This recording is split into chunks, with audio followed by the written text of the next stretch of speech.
I will tell you in contrast with Filli. So it's not like we decide, okay, like let's say tomorrow we are gonna start something in US or Singapore or Malaysia. See, when we get a franchisee inquiry, and we also, our brand is now a global brand. We are registered in more than 58 countries. We are in 15 international countries now. We have opened our outlets. So let's say in terms of let's take US as a country. Every state is like a country there, right? Yeah. So the first thing is definitely like how we can give a similar experience in that territory is the biggest challenge for any brand, right? So today, if I am having my Zafran tea here, how I can give the same experience in London or whether it is in New York, right? Any part of the world. So that how we are going to set the supply chain. Do we have any restriction on the supply chain? What Siju normally does in Dubai is, I'll say, every month or every second month, you'll always see something special going on the menu. Okay, you'll always see a limited time offer happening in Filli. So that is kind of a playground what he gives or his team to develop new things. Okay. And that is what he tries in the local market for him to establish either to the local market or to the outside market. We plan like my 2026 next 4 or 5 LTOs. We will start planning from this month onwards itself, like at least 3-4 months back. We will plan it out.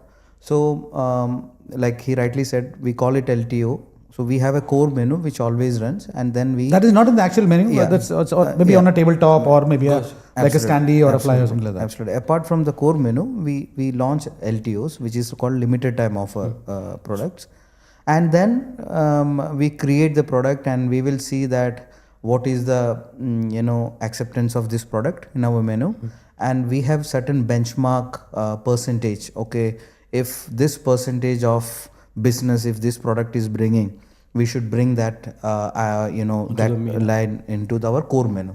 Okay, and definitely we invest a lot of money in our systems, right? We get a lot of data from our system where we try to understand, these days deliveries are contributing a lot in your business.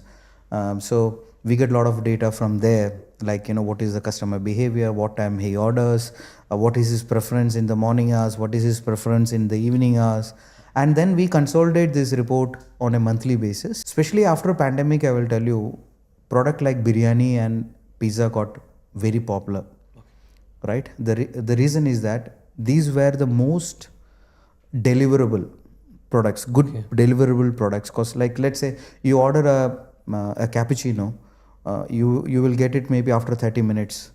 Okay, you might be enjoying it because you order that from your favorite brand, but you don't get the real essence of a cappuccino. Yeah, like a right example would be like a masala dosha. Yeah. Oh yeah. You order masala dosha, you go have the fresh dosha. It's crispy, it's nice, and same thing if you order through your delivery platform. You know how it is gonna taste. Some things are meant to be have at that moment. But then biryani is always a biryani. I mean, it comes warm, it's hot. It still you can taste. And the pizza is something.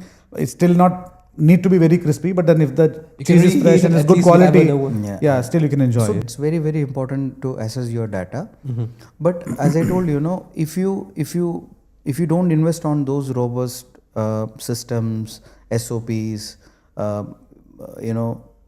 it's very difficult to assess what your brand, how your brand is performing, right? That's very important. And so definitely, like when we do the franchising also, all these SOPs are shared with our partners, and we make sure that they follow that, and that's very, very important for us. Here also, let's say if we want to add a new product in the menu, it's not like it's my choice or his choice or his way or that way. There is a standard SOP which we have created. Okay, we are going to launch a product by December 25th. Okay, then we do the backward calculation. Okay, what chef needs to do, what IT team have to do, what my operation team has to do, at what time the information should go to the outlet level, what outlet store manager have to do, right? What the brand team have to do before launch, after launch. These days we try to collaborate with brands, right? So that we get both power, to get penetrated. Collaborative efforts. Absolutely. Okay, so As a consultant, what I would do is first you have to fix your thing first. I mean, whatever you're good at, you have to set it up first. You have to make sure that you have your own SOPs, you have your own parameters, you have your own standards set, and your team and your visionary leader and all the entire team is agreed upon, and we have fixed that first. Because first of all, we have to set things from our home. You always start everything from our home. Yeah, this is almost as an example. I've worked in a lot of software development, right?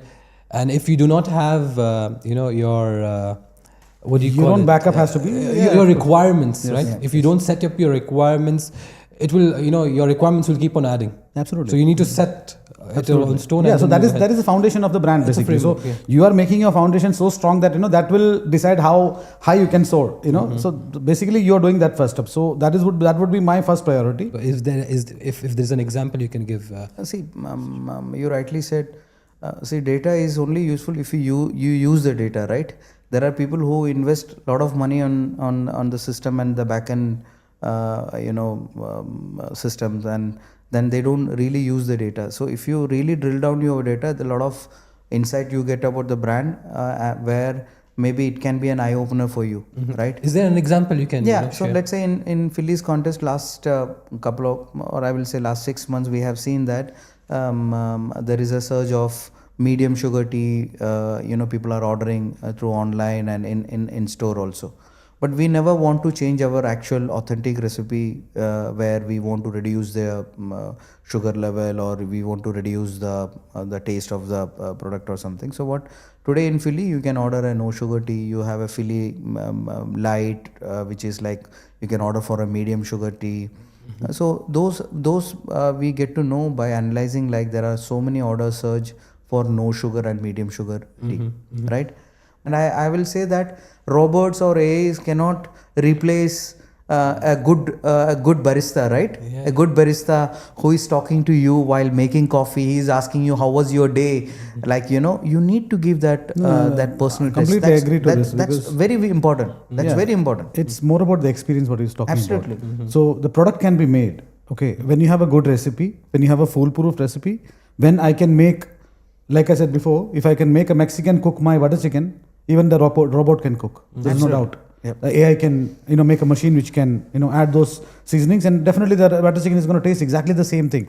But what about it? How it comes to the table makes a lot of difference. Absolutely. A person coming with a smile, talking to you, giving that. See, we all are human beings. Until unless we become AI ourselves, or we become the robots ourselves, where we are not expecting any emotions from anyone. Yes, I think no AI can replace the experience. Experience comes through our expression, our hospitality, Absolutely. our the what do you call the experience what we give with when two people meet. There's a lot of energy exchange that never happens with a robot.